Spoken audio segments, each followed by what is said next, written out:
Good morning or evening, and welcome to day two of Blockchain Community Day 2025. Today is all about the money revolution, exploring groundbreaking shifts in low money, in how money, medicine, and technology intersect with each other. But before we dive in, a quick shout out. We are running an exciting giveaway in our Telegram chat. So please be sure to join to our Telegram channel and get involved. Here's what's up for grabs. We've got Netflix 3 month subscription, Spotify for 3 months, Amazon gift cards, Steam gift cards, and many more. And if you would like to be that guy who wins the Netflix subscription right now, you can join our bingo game happening in Telegram. Engage, play, and you might be the lucky one. And also a little throwback from day one. One of the speakers delivered session live in two languages simultaneously. If you can guess who that was, you can drop your guess in the comment section, and the first correct guess wins $20 Amazon gift card. Okay, thank you. And now we would like to invite to the stage um, Vali, a Dubai based blockchain entrepreneur and co founder with deep experience launching and scaling Web3 ventures. In his talk, The Shift in the Crypto Economy. The stage is yours, Vali. Welcome.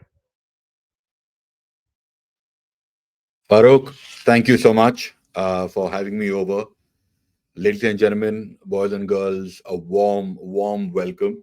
Please get a cup of tea, a coffee, sit down, and be a part of the conversation.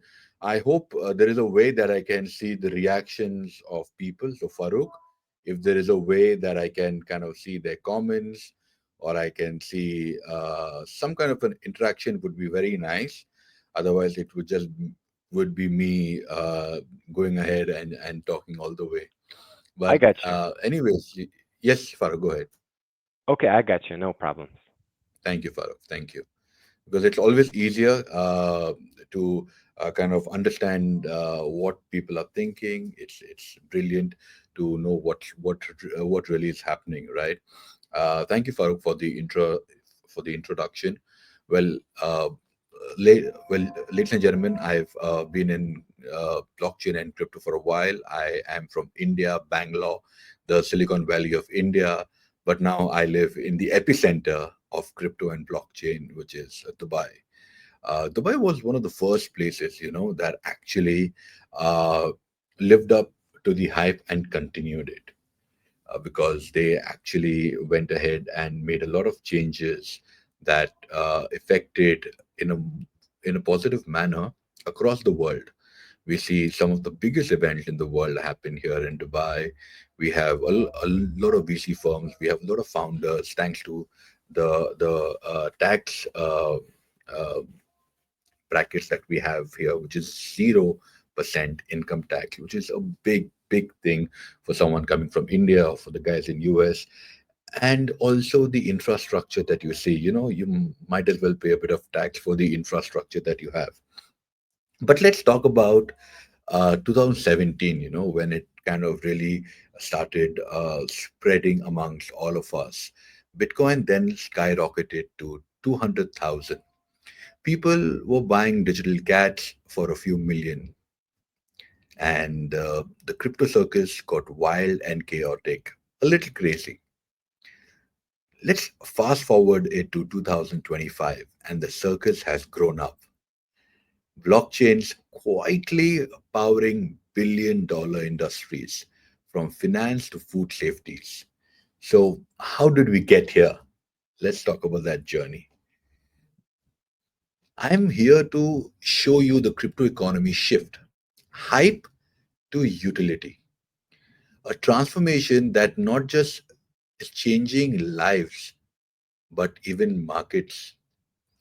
Whether you are a builder, investor, or just curious, you will leave knowing that the real value lies in Web3. What's coming next? It depends on where the market is reaching. At its peak in 2021, it was at $3 trillion, a lot more than a few nations' economy put together. Well, here's a number to blow your mind. In 2021, crypto market cap it hit $3 trillion. It was bigger than Apple's valuation. But today, it's not about the spike. Blockchain handles 120 billion in decentralized finance alone. That's real money solving real problem. Let's find out, is there anybody else who still think that crypto is a bubble? Please, can you guys comment, say something if possible? I would love to know if people still think, and it's fair to think, we still think a lot of meme coins is a bubble. So I would love to know, does anybody here still think that crypto is a bubble? Please let me know. Maybe. Okay, why not? Right. um let's talk, let's rewind a little more. Let's talk about the crypto's wild west 2017 2021. It was nuts. People were throwing money at ICOs, initial coin offerings based on nothing but white paper. In 2017 and 2018, projects raised $20 billion. Guess what? 80% of those projects crashed, burned, and they were never ever heard before. Here's a shocker. One project called EOS raised 4 billion, enough to build a skyscraper, and delivered nothing. Let that sink in. Then there was Dogecoin, a literal joke, surged 12,000% in 2021 because of a Twitter post. A single Beeple artwork was sold for $69 million at a Christie. Can you imagine the money that we're talking about? Digital art was the gold rush. How many of you will remember the NFT days? Please tell me, guys. How many of you will remember the NFT days? That was the hype era, driven by FOMO, not fundamentals. It was thrilling but unsustainable. Most investors got burned. So why am I telling you this? Because the hype taught us what doesn't work. Speculation without substance collapses. But here's the silver lining that I'm a big fan of. That chaos built the pipes. Ethereum, Binance Smart Chain, Solana, the power that pushes today in the blockchain space. The hype wasn't all that bad. It got people's attention and it funded, but it was just a warm up act. Let me talk to you about what really is happening now. While headlining the crashes, innovators were building today's blockchain solving problem that banks and governments and tech giants can't touch. There is a utility revolution and it's happening right now. Let's break it down in four game changers that will blow your mind. First, decentralized finance or DeFi. DeFi was a baby back in 2019 with over 1 billion locked in protocols. Today, it's over 120 billion in total value locked, and it processes 2 trillion transactions.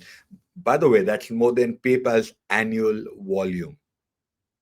Imagine borrowing $10,000 without a bank using Aave's smart contract. Interest rates adjusted in real time and often cheaper than your credit card. Now, isn't that mind blowing? The power of codes over bureaucracy. The second, the supply chain transparency. We have had guys like VeChain who kind of build that because there is so much of counterfeit goods that is going on, which is approximately valued at over 500 billion. Remember seeing the Louis Vuittons or Hermes, where people try and get more social currency out of it But thanks to VeChain and the other guys in the supply chain are actually bringing that into action, ensuring they are real. Walmart uses blockchain to trace food to farm to shelf in 2 seconds, not 7 days. Walmart and the IBM blockchain demo that speeds, you know, something that is perhaps like a sci-fi movie and saving a lot of money and lives too. Third, cross-border payments. Now, this one is my favorite. I'll tell you something about me. I've been dealing with clients back in the Web 2 days and in the Web 3 days as an agency, and always had problem with payments. Payments were, delayed because of some banking problems, some issues with their server. I'm sure we all have heard that. But when it comes to crypto, irrespective of wherever you're there in the world, your payment hits your account in a flash. So sending money abroad through banks is slow and expensive, like I told you. At times, the fees is about 6%. Now imagine if you're dealing with $1 million, 6% is a lot of money. Ripple's XRP settled about 1 trillion annually and 50% cheaper than Swift. A freelancer in India gets paid instantly from the US, no middleman. Isn't that mind blowing? Or why just India? Any third world country or even a second world country where they are relied on foreign payments and uh, foreign clients. In 2024, blockchain payments saved about 15 billion in fees globally, enough to fund a small country. That's the fact. The fourth is digital identity. Now, Polygon is doing something brilliant there. Over 1.7 billion people lack IDs. It's fact. You and I have multiple IDs. We have a driving license. We have a country's, uh, uh, like here in UAE, we use something called Emirates ID. In India, we have something called the Aadhaar card. We have driver's license. We have passport. Perhaps we are even lucky that we have got a couple of other countries' documents to prove who we are. But there are a lot of people in the third world countries, in a few villages in India, in a few villages in Africa, who perhaps don't have papers to prove who they are. So Polygon ID lets, it refuses brilliantly. And by 2030, blockchain IDs could unlock 1 trillion in economy value and cutting human trafficking by 20%. I spoke about human trafficking. That's a very big concern across the world. And by securing borders without corruption, because blockchain, you can't hack it, you can't bribe it, you can't, change it. That's the beauty of it. Let's talk about with the hype, right? Is it a hype or a utility? There's another very interesting thing I want to talk to you about RWA. Uh,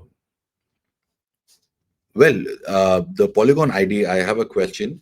The Polygon ID, it does integrate with other ecosystems because it is interoperable.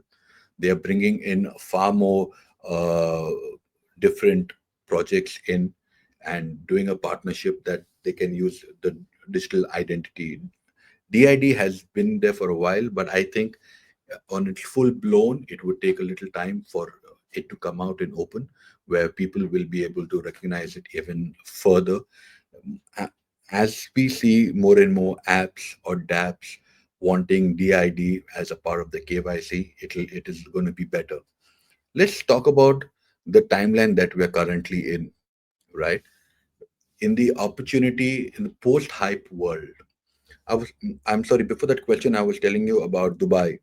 Dubai is, I think, is one of the first countries to actually start fractionalized ownership of real estate. Now that is, for me, one of the best use case because when we talk about unlocking the real value, it perhaps doesn't come from millennials, from people who are Gen Zs, but it comes from the boomers, perhaps our parents, because these guys are the ones who actually have the wealth, but they don't want to experiment on a new asset class. But everybody understands real estate and understands the power of real estate. And this is what the Dubai government is doing, and this will bring out a lot of interesting opportunities for us over here. Let's talk about my friends at MetaMask, right? Uh, since we have the opportunity here, now let's talk about the world in the post hype. It is accelerating, and here's three trends that will shape the future. The first thing, crypto used to be for coders, not anymore. MetaMask has about 50 million users in 2025. As it is easy to download, Trust Wallet lets anyone stake crypto and earn about 10% APY with one single tap. Now imagine this as a someone who's using a regular banking app. For builders, this is a cue. Make the app so simple that your grandma can use them. I've always said this earlier that the end user does not care if they are, if they are using blockchain or if they are using React JS. They want the UI UX to be simple enough where they can get things done in a click and not willing to learn so much. Let's talk about crypto getting a bad rap for energy use. I'm sure we all have heard that um, Bitcoin's mining is adding to the global warming. Uh, that's what even Ethereum did, right? They moved from mining to proof of stake. But that's kind of challenging because over a period of time, due to renewable mining, the consumption has dropped over 40%. Algorand's carbon negative network process, uh, sorry, carbon negative network processes about 10,000 transactions per second with less energy than a Google search.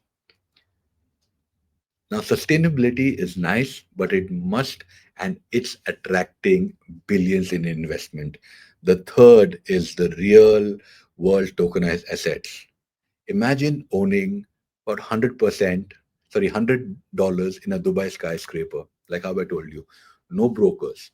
By 2030, it is estimated over 500 billion in real estate will be tokenized.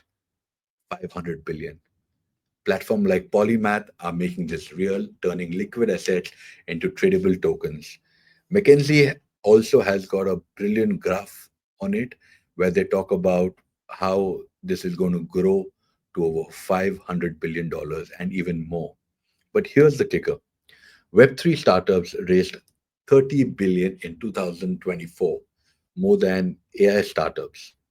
For entrepreneurs, it's a clear message that build for users, not for speculators. Solve a problem about identity, about counterfeiting, and you will outlast any bear market.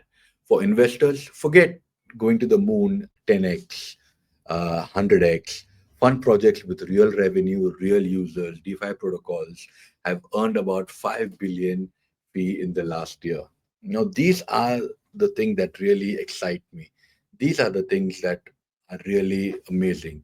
You know, uh, they talk about crypto being a bubble. In the new economy, it's not about getting rich quick. It's about empowering billions.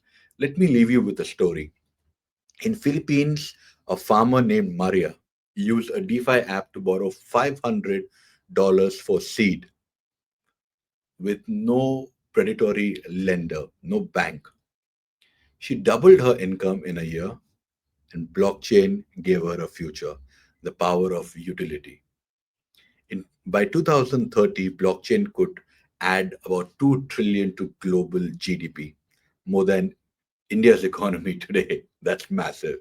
And India right now is the seventh largest country in the world and the most populous country in the world.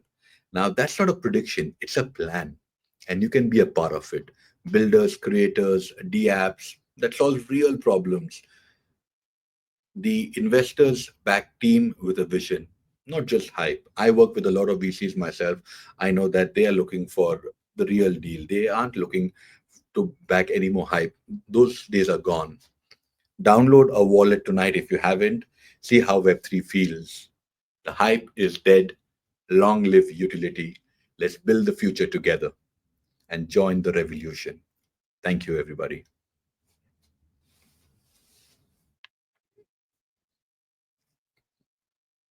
Farooq, thank you. All right, all right. Wow, very inspiring.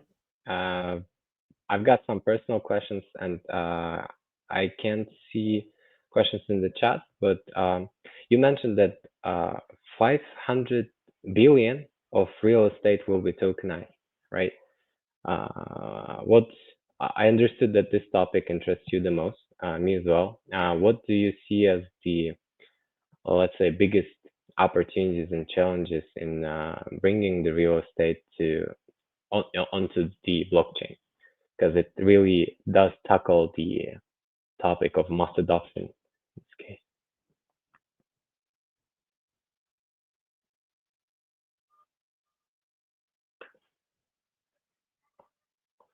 Uh, Sorry, Vale, you have to unmute yourself. Sorry. All I good, was all good. I was saying that in every industry, bringing in the liquidity is the biggest challenge. And Web3 is solving that problem for real estate. Now, imagine, like how I said earlier, uh, you sitting in perhaps in US get an opportunity to invest in Dubai or get an opportunity to invest in a villa in Bali. Now, these are emerging economies, and you get to ride the wave as an investor, even with as little as $100. Now, isn't that something that adds more value to you? Also, it is easier to understand for people who are perhaps not in Web3. It is easier for people to understand who perhaps are not anywhere around this spectrum, but they understand real estate. Real, real estate is such a simple topic, though complicated, but most of them have a fairly basic understanding. And since it is on blockchain, you can track its growth real time. Unlike if you buy a property where you put in like $100,000 and you have to take care of its maintenance, you have to take care of the rental income, collecting the rental income, and so on. But here, everything is on chain. I hope Thank I you, answered. Vale. Yeah, yes, you did. I mean, of course, I was just curious about your insights. And yeah, thank you about this. We've got the questions from the chat. I'll post them here. How do you envision liquidity and trading of tokenized real estate evolving in the coming years? It is going to be very simple, right? I think with Mantra and all these guys coming in, it is going to be fairly simple. You have a particular building where you have invested money in, and you want to exit out for whatever reason, and you see that your share in that property has gone up by 2% or 3%. You sell it and you exit. It is as good as trading on Bitcoin or any stock. It's going to be very simple. You put in your money, you see if it goes up or goes down, and you want to book your profit. You book your profits and you move on.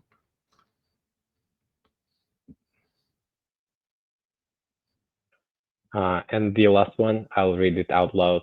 Vale, what's the most interesting and exciting project, or let's say innovation? Because you're speaking from the heart of where the whole things are happening right now. What's the most exciting project that you are personally working on right now that would be interesting to blockchain professionals community?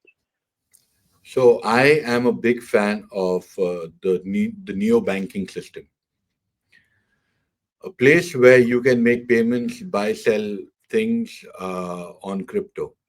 And I want to, I want to be able to see others being able to buy and sell, uh, on a crypto card. I use a lot of crypto cards myself, and in the process of creating an opportunity for the world to be able to use crypto cards to shop, to buy stuff online, to travel the world on crypto.